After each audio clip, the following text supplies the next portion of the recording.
오늘은 출애굽기 16장 이 말씀을 통해서 광야의 길을 걷게 하는 힘이라는 말씀으로 은혜를 나누고자 합니다.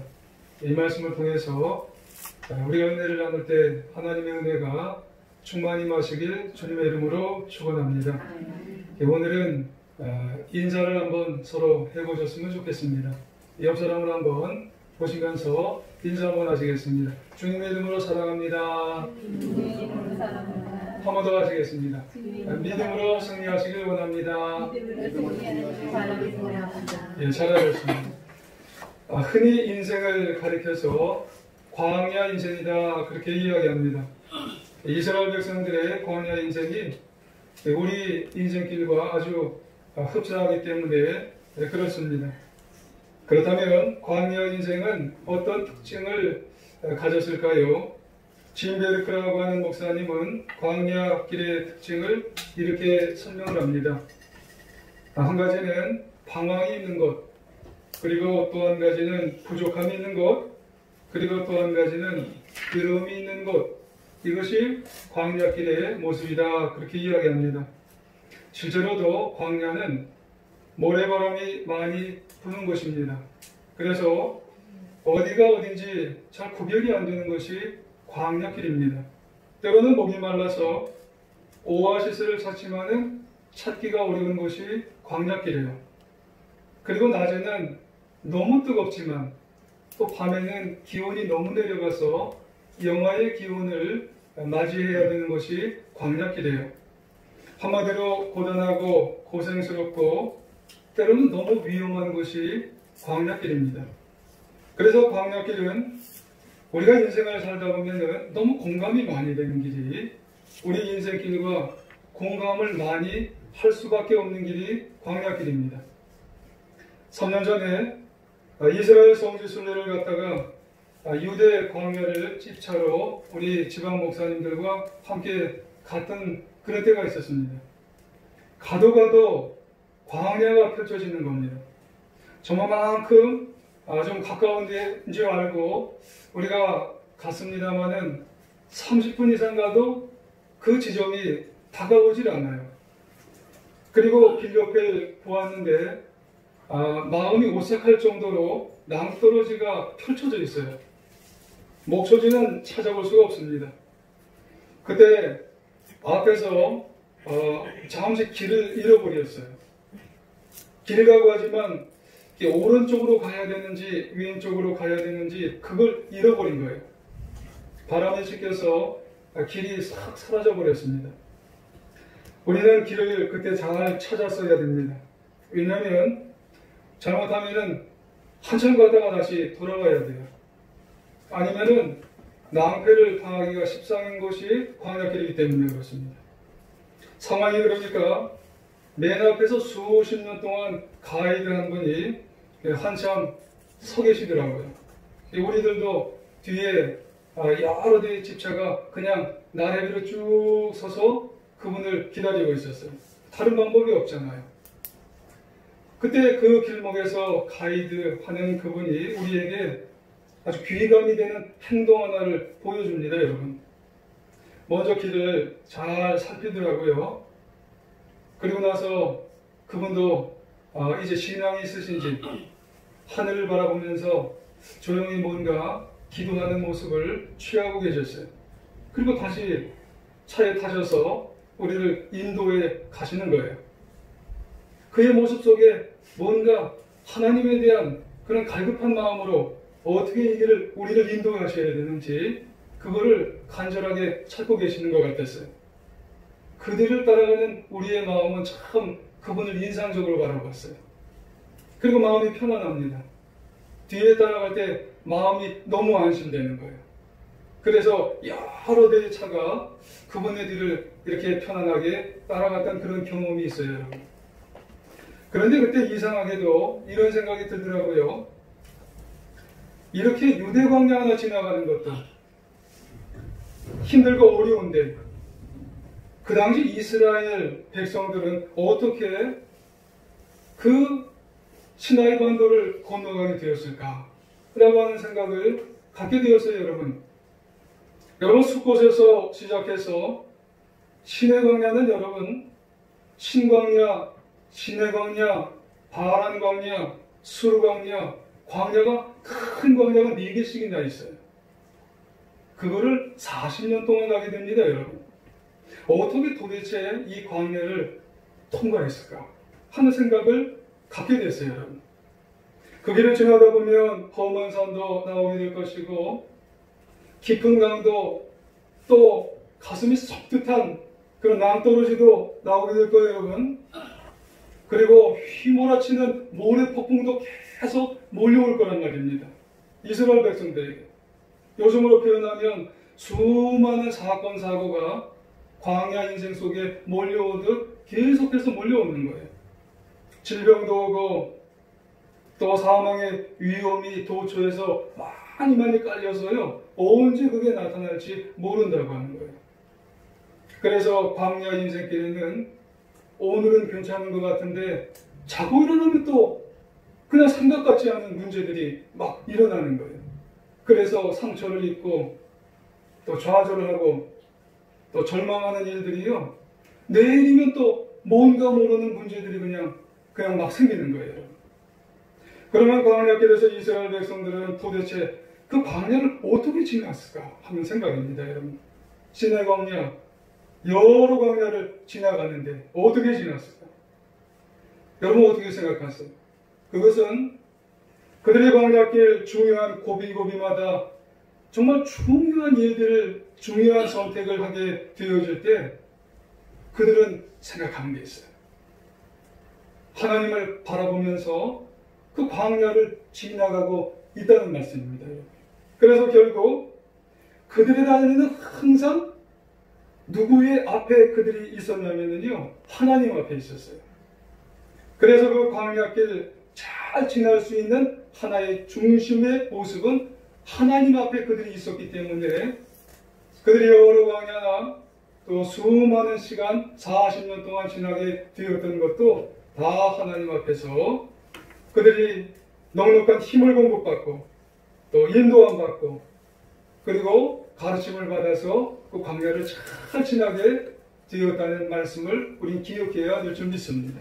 그래서 시편 78편 52절에 보면 그가 자기 백성을 양같이 인도하여 내시고 광야에서 양떼같이 지도하셨도다 그렇게 말씀합니다. 하나님은 마치 목자 같으세요.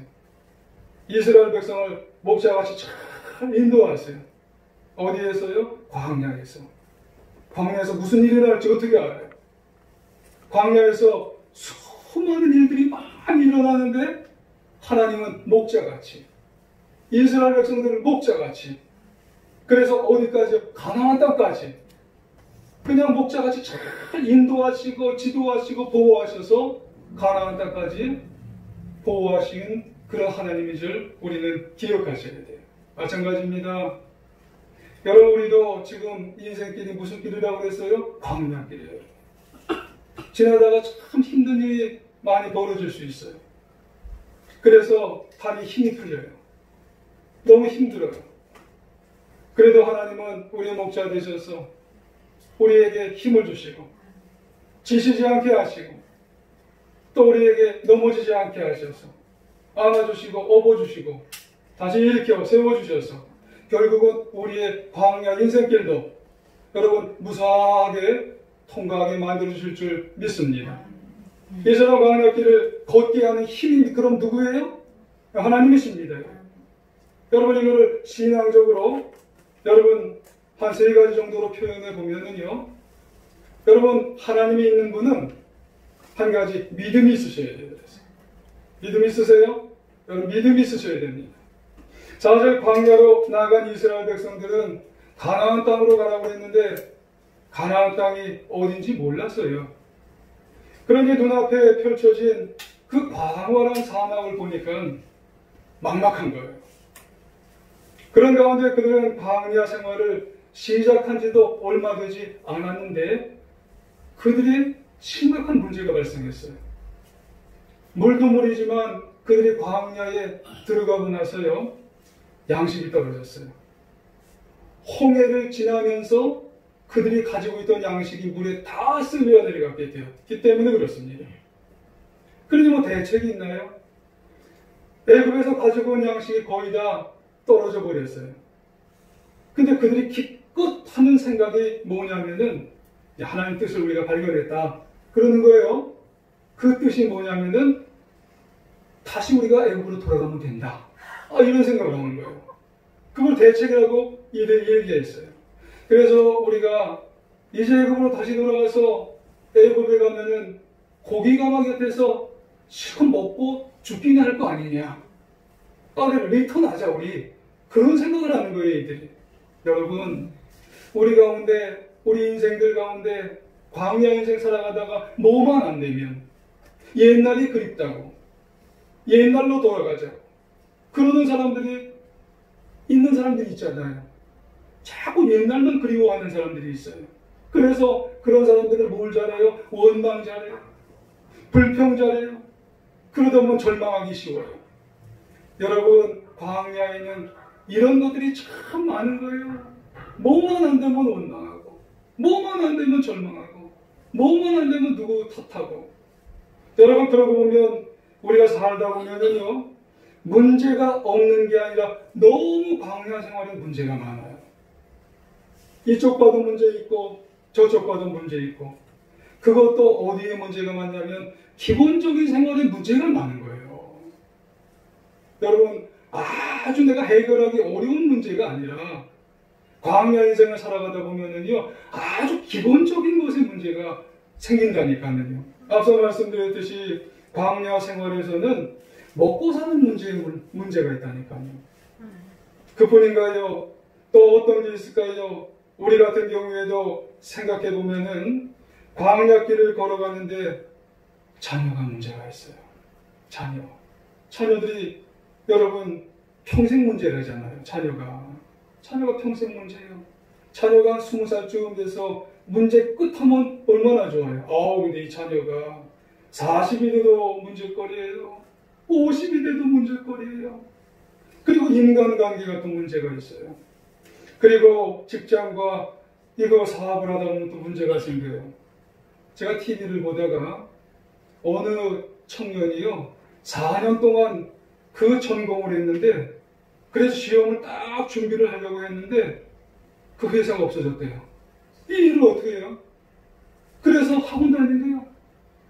이게 인생이 이런 거예요, 여러분. 올해 그런 일이 벌어졌다는 거예요. 여러분, 이런 일들이 광야 인생을 살다 보니까 너무 이런 일들이 많이 일어나는 거예요. 그래서 어떤 문제는 해결할 수 있지만 어떤 문제는 해결점이 사실 안 보여요. 그러므로 인생 광야길 말 그대로 어디가 어딘지 잘 분간이 안 돼요. 어떻게 해요? 어떻게 판단을 해야 될지 잘 모르겠는 거예요, 내가. 이게 광야 인생길입니다, 여러분. 그런데 우리가 여기서 명심하자고요. 우리가 성경을 보면서 명심해야 될 일이 있어요. 하나님은 광야길에서 이스라엘 백성들이 불평하고 원망은 그 이스라엘 백성들을 향해서 심판하셨어요? 심판을 안 하셨어요. 오히려 인자한 모습으로 하나님은 그들에게 뭘 더 주셨냐면 13, 14절에 보니까 만나를 내추라기를 그들에게 오히려 더 주셨어요.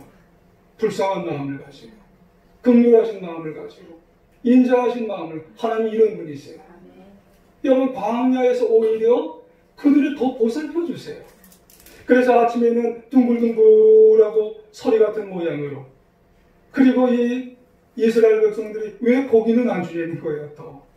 그러니까 이 하나님께서 저녁에는 메추라기로 단백질을 채워주세요. 그거를 몇 년 동안이요? 무려 40년 동안. 그렇게 해서 광야길을 가나안 땅에 이르기까지 오늘 35절에 보니까 정말 그들을 잘 보살펴 주세요. 이야. 그런데 여러분 이게 얼마나 대단한지 여러분 상상해 보셨나요? 한마디로 가만히 우리가 묵상을 보면 우리는 놀래 자빠지셔야 돼요. 여러분 그때 이스라엘 인구가 장정만 몇 명이에요? 60만이에요. 거기에 아내가 있어요. 그리고 자식들이 있고 부모님이 있으면 작게는 200만이고 많게는 300만이에요. 이렇게 많은 사람들에게 40년 동안 하루도 거르지 않고 만나를 주시고 메추라기를 주시고 얼마나 놀라운 일이에요. 누가요? 목자 되신 하나님께서 이거를 다 감당해 주셨다는 거예요. 광야에서 뿐만 아니에요. 여러분 입기를 또 해야죠. 신어야죠. 그래서 신명기 8장 4절에 보면은 이 40년 동안에 네 의복이 헤어지지 아니하였고 네 발이 부르트지 아니하였느니라 그래요. 야, 이걸 누가 해주셨어요? 하나님이 해주셨습니다. 광야 40년 동안 여러분, 그러니 이스라엘 백성들은 정말 마음속에 누구에 대한 믿음이 간절하냐면 하나님, 목자 되신 하나님, 나를 이끌어주신 하나님. 여러분, 우리도 광야 인생길입니다. 때로는 힘들고 어려워도 하나님에 대한 믿음이 철저하고 간절하고 하나님에 대한 믿음이 흔들리지 않고 살아가시길 주 이름으로 축원합니다.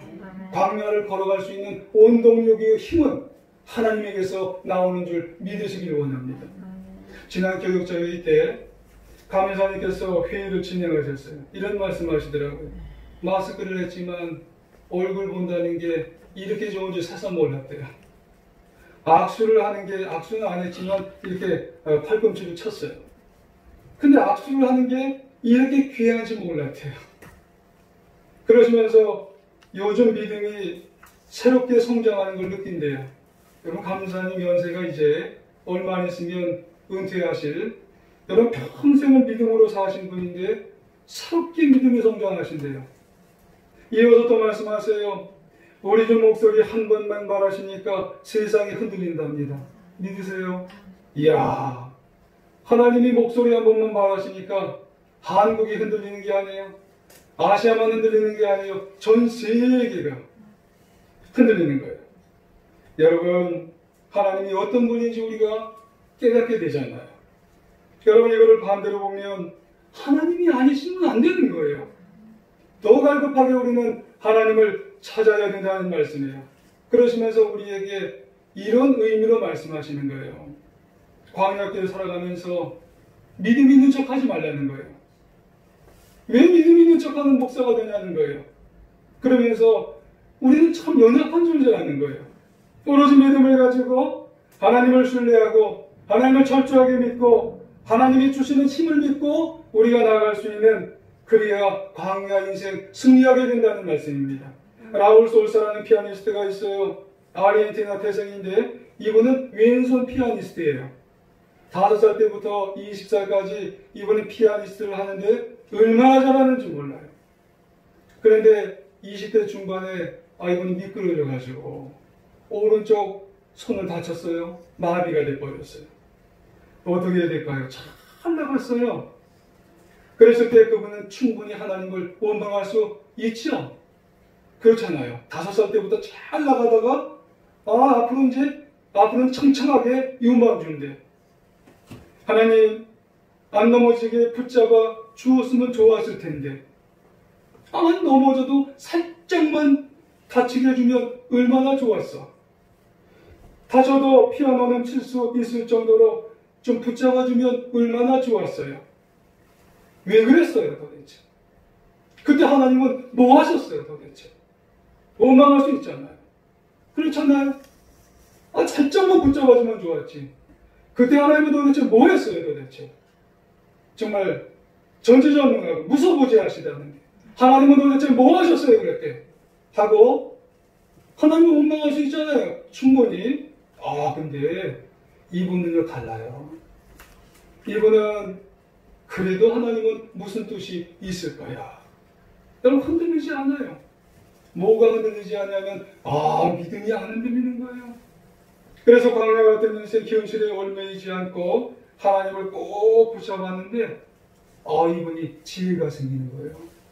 지혜가 생겨서 왼손으로 연주할 수 있는 독특한 기법의 작곡들을 하게 됐어요. 그래서 오히려 두 손으로 치는 것보다 한 손으로 치는 그런 기법들을 발견했는데 이분이 나중에 정말로 황금의 왼손 피아니스트가 되어서요. 이분이 놀라운 피아니스트로 활약을 하게 되었다는 거예요. 마찬가지입니다. 우리도 좌절하지 않고 절망하지 않고 인생길 승리하고 나아가게 될 수 있는 것은 여러분 믿음이 흔들리지 말아야 됩니다. 광야길을 걸어갈 때 믿음을 절대로 흔들리지 않고 광야길을 승리하며 살아가는 하나님의 자녀가 되시길 주의 이름으로 축원합니다. 두 번째로 여러분 우리가 정말로 인생길에서 어떤 신앙을 가져야 되냐면 순종하는 모습이 우리에게 있어야 됩니다. 여러분 자식이 여러분 부모님을 말씀을 소홀히 여기면은요 아무리 그 자식이 여러분 효자, 효녀가 된다고 할지라도 부모님을 진정으로 사랑하는 것은 아닙니다. 마찬가지로 정말 믿음이 있는 사람이라 정말 자칭 이야기한다 할지라도 하나님의 말씀에 순종하지 아니하면요 그 사람은 하나님의 그런 진정한 자녀가 될 수가 없습니다. 여러분 우리가 하나님의 말씀에 모하는 사람이 정말로 하나님께서 기뻐하시냐면 순종하는 사람이 되어야 됩니다. 중요한 것은 오늘 말씀에서 하나님이 말씀을 주실 때 하늘에서 뭐처럼 내리셨다고 했어요? 비처럼. 비처럼 쭉쭉 내리셔서 이스라엘 백성들을 몇 년 동안, 60년 동안 40년 동안 이끌어갔어요. 그러면 그렇게 능력 많으신 하나님이 만나를 집집마다 다 배달해 주시면 얼마나 좋아요. 그렇잖아요? 다 일일이 정말로 다 배달해 주시면은 정말로 이 이스라엘 백성들이 그 40년 동안 고생도 안 하고 굉장히 좋을 거예요. 요즘 새벽 배송업체라고 그게 굉장히 각광을 받는 것 같아요. 그래서 선전에 보니까는 전지현 씨 이렇게 나와서 문화까지 다 배송해 주는데 하나님 능력이 더 많잖아요. 식탁까지 다 배송을 해 주실 것 같아요. 근데 하나님은 굳이 배송하지 않으시고 진영 밖에 나가서 거둬가지고 오래요. 능력 많으신 분이요. 만나와 메추라기 다 내려주시는데 너희들은 진영 밖에 나가서 그 만나와 메추라기를 거두어가지고 오는데 그것도 1인당 분량이 있어요. 그 분량을 꼭 거두어가지고 와야 돼요. 근데 왜 이렇게 하나님 하셨을까요? 그 이유가 있어요. 그것은 말씀에 순종을 하나 안 하나 보기 위해서 그런 겁니다. 여러분 그러면 그들이 어떻게 해야 돼요? 순종해야 돼요. 하나님의 말씀에 순종해야 됩니다. 그러면 여러분 우리가 다 순종할 것 같죠? 근데 순종 안 하는 사람들이 있어요. 의외로 이것저것 하나님의 말씀에 순종 안 하는 사람들이 참 많습니다. 어느 때요? 광야 인생을 살아가면서 하나님의 말씀에 순종을 잘할 것 같지만 하나님의 기적을 보면서도 하나님의 말씀에 순종을 안 하는 백성들이 참 많아요. 그래서 오늘 19절 이하에 보니까 모세가 그들에게 이르기를 아무든지 아침까지 그것을 남겨두지 말라 하였으나 그들이 모세에게 순종하지 아니하고 도로는 아침까지 두었더니 벌레가 생기고 냄새가 나지라. 그래 순종을 하네요. 하나님은 말씀대로 순종하라고 강조하고 여기서만 강조한 게 아니라 신명기 5장 27절에서도 또 명령을 지켜서 그들과 그들 자손에게 또 순종을 하라고 또 이야기하셨어요. 근데도 순종을 하지를 않는 거예요. 여러분 광야길을 걸어가면서 하나님께서 우리에게 요구하시고 또 강조하시는 것은 뭐냐면 하나님 말씀에 순종하기를 원하시는 줄 믿으시기를 원합니다. 그래야 하나님은 그 순종 보시고 우리를 인도하시고 가르치시고 축복해 나가시는 줄 믿으시기를 원합니다.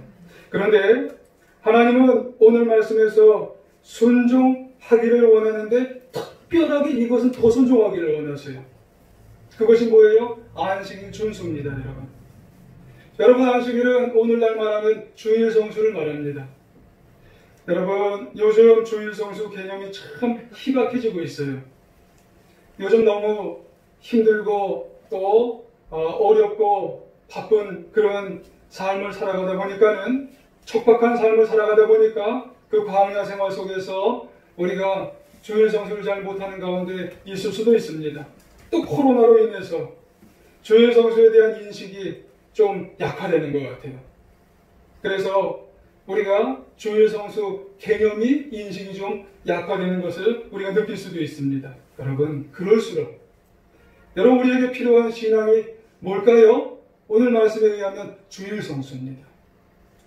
주일 성수를 여러분 더 우리가 순종하는 마음으로 하나님 앞에 주일 성수를 지켜갈 수 있는 자녀가 되시길 부탁드리겠습니다. 주일 성수는 지켜드리는 게 아니에요. 주일 성수는 반드시 지키는, 순종을 하며 나갈 수 있는 그런 하나의 우리가 명령을 지켜드려야 되는 것입니다. 그러므로 하나님은 하나님의 백성, 하나님의 자녀들에게 광야를 살아가면서 특별히 안식일, 이 주일을 지킬 수 있는 우리 모두가 되어야 할 줄 믿습니다. 그래서 광야를 걸어갈 때 이스라엘 백성들에게 하나님은 이런 말씀하세요. 그것은 만나를 이틀분 거두라는 거예요. 왜요? 일곱째 날의 안식일에 처소에 머물면서 정말 경건한 삶을 보내기 위해서 이틀분을 거두라는 겁니다. 다른 날은 하루분 이상을 거두면 나머지 그 양식은 다 썩어버리잖아요. 그런데 일곱째 날 되기 전날 이 6일째 날 거두는 것은 다 괜찮아요. 왜냐하면 7일째 날 먹어야 되잖아요. 그러면 그들은 그대로 순종해야 돼요. 그래야 되겠죠? 그런데 그렇지 않은 사람들이 있어요. 청개구리들이 있어요. 청개구리들이 다 있어서 안식일날 뭐하러 나가요? 안식일날도 만나고 들어 나가요. 여기서 안식일날 만나고 들어 나간다는 말이 뭘까요? 여러분, 하나님 앞에 안 나간다는 거예요. 여러분, 자기 뜻대로 어디 일하러 가고 또 산으로 가고 들러 가고 자기 뜻대로 살아간다는 그런 말씀이에요. 그러니 오늘 27절에 보시면 일곱째 날에 백성 중 어떤 사람들이 거두러 나갔다가 거두지 못하니라 그렇게 말씀을 합니다. 허탕입니다. 빈손이에요. 그리고 경건한 삶도 다 놓쳐요. 여러분, 수시차전을 맞춰보니까 이 양식일날 얻으러 간 사람들이 많이 벌 것 같죠? 근데요, 이 양식일날 벌러 간 그 사람들이 나중에 보니까 소원이에요. 더 벌지 못했어요. 많이 번 것 같지만 이리저리 다 빠져나갔어요. 그러므로 광야길, 여러분 뭐 하는 것이 우리에게 필요하냐면 하나님 말씀에 순종하시길 주의 이름으로 축원합니다. 여러분, 김소택 목사님이라고 계세요. 어렸을 때 집이 하루 벌어 하루 사셨대요. 그런데 어린아이 눈에 정말 이상한 모습이 보였답니다. 엄마가 자꾸 나가는 거, 자꾸 이제 나가시다가 주일날 행사일은 안 나가시는 거예요. 그래서 어머니, 왜 오늘 장사 안 나가세요? 그러셨대요. 그러니까 오늘 주일날이야. 특별한 날이야. 하나님께서 우리에게 먹을 것을 주시는 날이야. 그러셨대요. 그 말씀이 엄마가 하시니까 마음에 들어왔어요. 그리고 순종했어요. 근데 이 하루 벌어 하루 살아 행상하는 그 집에서 서울대학을 갔어요. 김소택 목사님. 그리고 나중에 은혜 받아서 이분이 훌륭한 목사님 돼서 지금 아주 세계적으로 훌륭한 목사님이 되셨어요. 여러분, 우리도 강락길을 간다는 게 사실 힘들어요. 그리고 여러 가지 상황을 만나고 어려운 일 만나고 신앙적인 결단을 요구받을 때가 있어요. 하지만 여러분, 말씀에 순종하시길 주의 이름으로 축원합니다. 하나님은 말씀에 순종하는 사람을 보고 계세요. 하나님은 말씀에 순종하는 사람을 인도해 주세요. 그리고 말씀에 순종하는 사람을 지시하시고 역사하시고 축복하시는 줄 믿고 오늘도 나에게 말씀 주실 때 여러분, 순종하며 나가는 광야의 승리자들이 되시길 주의 이름으로 축원합니다. 한 가지 더. 여러분, 세 번째, 감사합니다. 광야에 승리하기 위해서는 은혜를 기억하시길 바랍니다. 하나님은 이스라엘 백성이 만나를 먹고 잘 지내는 것도 중요하지만 더 중요한 것은 은혜를 잊어버리지 말아야 돼요. 광야에서 먹고 정말 사는 것, 여러분 그거 중요하지만 하나님이 나에게 어떤 은혜 주셨나? 그 은혜를 기억하면은요, 고개마다 넘어가요. 야, 이때 하나님이 은혜 주셨어. 나에게 은혜 주셨네. 하고 잘 넘어갈 수 있는 거예요. 그래서 하나님은 이스라엘이 가나안 땅에 들어간 후에도 은혜 잊어버릴까봐 신명기 8장 11절과 14절에서 잊어버리지 마라. 잊어버릴까봐 염려하노라. 은혜를 잘 자꾸 그들에게 은혜를 생각나게, 은혜를 기억나게 하셨던 거예요. 여러분, 광야 생활에서 감사 생활, 은혜를 여러분 자꾸 되새기면서 기억하면서 광야를 여러분 넘어가서 결국에 승리하는 인생이 되시길 주의 이름으로 축원합니다. 오래전에 이런 분이 계세요. 그분은 살기가 너무 어려워서 당시 중동에 갔어요. 그런 분들 계시잖아요. 그런데 살인적인 너희가 오고 열악한 환경 속에서 만만치 않은 업무가 기다려서 지옥이 따로 없었어요. 다행히 그분은 신앙에 있어서는 정말 신앙이 있어서 하나님을 의지했어요. 그 중동에서 하나님 앞에 기도하는 거예요. 하나님, 저에게 은혜를 주세요. 이걸 이기게 해주세요. 집에서 우리 아이들이 지금 기다리고 있잖아요. 정말 그 아이들에게도 믿음 주시고 내가 여기서 지면 어떻게 해요? 하나님, 은혜를 더 주세요. 그러니까 작은 어려움 속에서 행복을 느끼고요. 그리고 조금씩 벌어가는 거예요. 그런 가운데 그가 고국으로 돌아왔어요. 중동에서 입었던 옷들을 다 가지고 왔어요. 다 세탁을 했어요. 그래서 생일날이면 그것을 아이들 앞에서, 가족 앞에서 다 펼쳐놓는 거예요. 그리고 명절 때가 돼도 다 펼쳐놓는 거예요. 그리고 그걸 통해서 은혜를 잊어버리지 않았어요. 하나님이 은혜 주셨다고 자식들 공부시키고 결혼시키고 조그만 사업을 하면서 내가 여기까지 온 것은 다 하나님의 은혜입니다. 이거를 다 회상하는 거예요. 그러니 광야길, 여러분 우리의 인생길이 광야길이에요. 오늘도 광야길을 우리가 살아가는 거예요. 하나님이 우리를 그렇게 살게 만들어주셨어요. 여러분 그 은혜를 반드시 기억하시기를 바랍니다. 그리고 뚜벅뚜벅 여러분 힘있게 승리하며 살아가시길 바랍니다. 이거는 꼭 말씀드릴게요. 얼마 전인가요? 젊은이들 사이에 수조 계급론이라고 하는 그런 이야기를 할 때가 있어요. 우리 청년들 일명 금수저, 그리고 은수저, 동수저, 흑수저. 그래서 어떤 아이들은요, 안일하게 살아요. 어떤 아이들은 좌절합니다. 나 흑수저인데 뭐. 여러분, 하나님의 자녀가 광야길에서 좌절하기 시작하면은요, 자신의 사명 발견 못해요. 자신의 가치를 발견 못합니다. 오늘 저는 우리 청년들에게 이런 제안을 드리고 싶습니다. 여러분, 은수저를 가지시길 바랍니다. 할렐루야. 은수저는 은혜의 은자입니다. 하나님의 은혜를 기억하세요. 내가 인생 살아가는 건 다 하나님이 은혜가 나에게 함께 해주셨기 때문에 하나님의 은혜를 다 기억해야 됩니다. 어찌 보면은 요즘 은수저를 우리 부모님들이 물려주라고 절호에 쳐놨습니다. 우리 아이들은요, 부모님들을 안 보는 것 같아도 다 봅니다. 정말 다 봐요. 이런 어려운 때 내 아빠는 어떻게 살아갈까? 우리 엄마는 어떻게 살아갈까? 이런 때 불평하고 불만하고 정말 원망하고 이런 말은 일절 셔터 마우스 하시고 정말 우리 아이들에게는 좋은 말들, 하나님이 하셨어. 하나님이 하게 해주실 거야. 하나님이 열어주실 거야. 하나님이 우리 인생을 정말 지켜주실 거야. 정말 품어주실 거야. 이렇게 해주셔서 은수저를 물려주셔서 정말 이 광야길을 우리 자녀들과 함께 승리하며 살아가는 우리 모두가 되시길 주의 이름으로 축원합니다. 여러분, 우리는 이미 구원받은 백성들이지만 천국에 들어가기까지는 어쩔 수 없어요. 다 힘들 때도 있습니다. 고난이 올 때도 있습니다. 괴로울 때도 있습니다. 하지만 중요한 것은 하나님이 내 아버지세요. 내 목자가 되십니다. 일으켜 주실 것입니다. 안식을 주실 것이에요. 업고 가실 것입니다. 그래서 우리 제일 중앙교회 우리 성도님들 정말 무사하게 정말 저 하늘나라 정말 가기까지 승리하게 하실 줄 믿습니다. 아무쪼록 우리 모두 믿음 흔들리지 마시고 순종하시고 은혜 기억하는 인생이 되셔서 광야 인생길 꼭 승리하시길 주의 이름으로 축원합니다.